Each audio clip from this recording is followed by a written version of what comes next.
My name is Mark Rubin, and I'm a dream weaver. I hope these widgets help you weave your dreams into reality.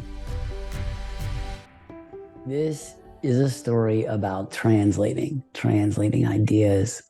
In previous stories, I talked about visualization of energy transfer, remapping that visualization into structures that I could explain as they relate to business systems. And I also talked about the idea of perfect secrets, which is a secret that only you know in a language that only you know, which means you're the only one that's ever going to know it because you could never tell unless you translate it. And this is a story about translating this perfect secret of mine. I had done extensive analysis of this model in my mind and rebuilt it in a way that I could explain to people. And this was around 2008. And so I started explaining it to people, showing it to people. I'm like, look, a model of a business system, but really it's a model of energy transfer. And I learned this when I was 10 and like all this stuff. But as I'm used to, no one understood me. And even though to me, everything I was saying should be understood by other people, not just because I spent at that point 27 years, 27 years thinking about it, trying different things in my mind. And this version of the explanation, which later became Honey is Money, this version of the explanation about energy and energy transfer to me was like super obvious. Like if someone, this is like the confirmation bias of understanding.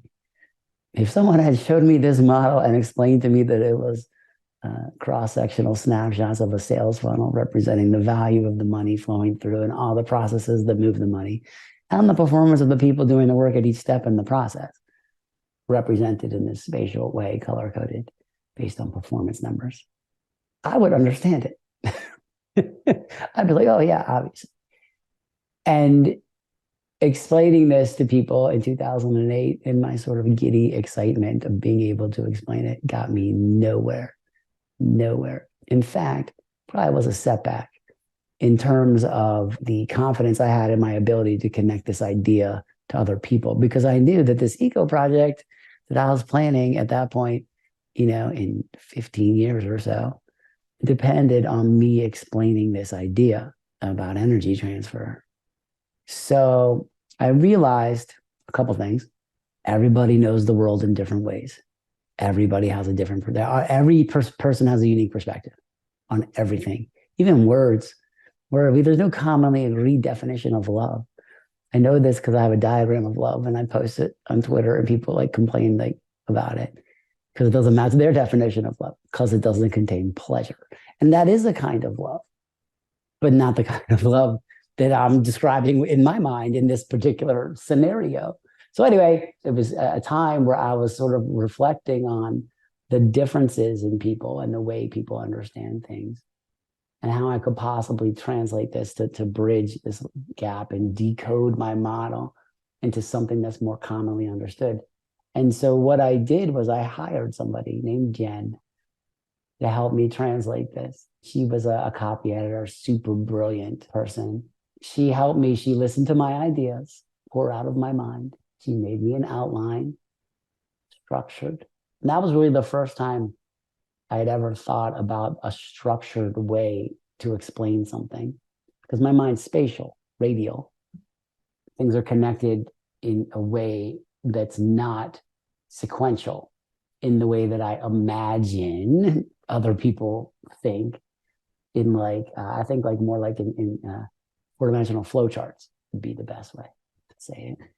And other people I imagine think in words that are, I think, maybe structured the way like an outline would be, or at least writers do. And this Jen was a writer, so of course that was the perfect person to talk to.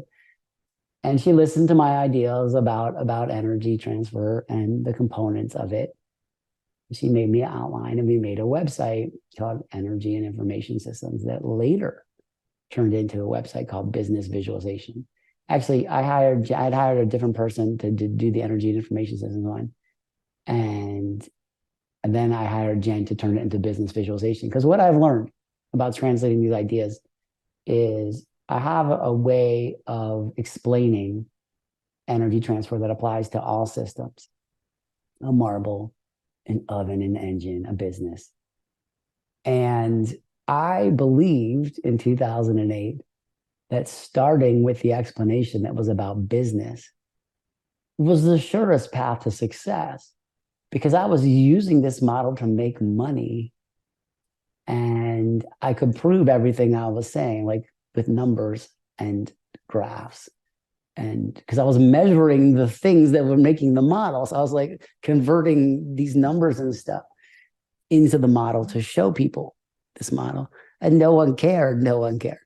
And I was like surprised, because like I'm in business with a lot of business people who, like, one of the objectives of business is to run efficient businesses and make money. It's not the only objective, but that's like we talk about it a lot. Like that's like one of the main topics, like profit and loss and things. But like nobody cared, and nobody could see how these models were helpful. And so Jen helped me translate this, businessvisualization.com. It's still alive on the internet. And I'll put a link to it here. And basically it's just it's a textbook explanation of the translation of this idea. And I turned it into this website because I wanted to explain it to a software developer, to build software that does this. And basically, so my way of explaining it on the website is like a code specification to someone that I could show and send them the link and be like, let's build this. And to a software person, it would be doable. It would be something that they could convert into software, which I did.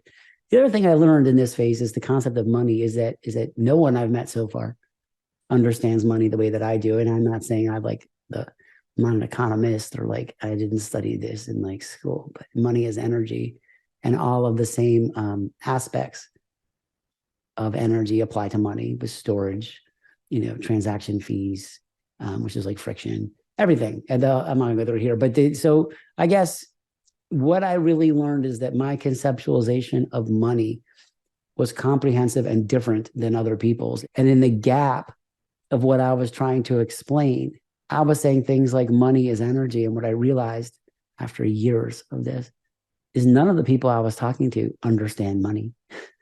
They think they do, but they don't. And none of the people I was talking to understand energy.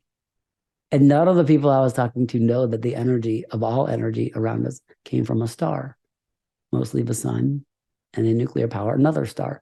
And like, what does that mean? And what are we trading for work? And how do we tokenize that work and money? Like basically, I was getting nowhere, and that led to Honey is Money. It's nice to find experts and nice to be able to translate things into things that other people can understand.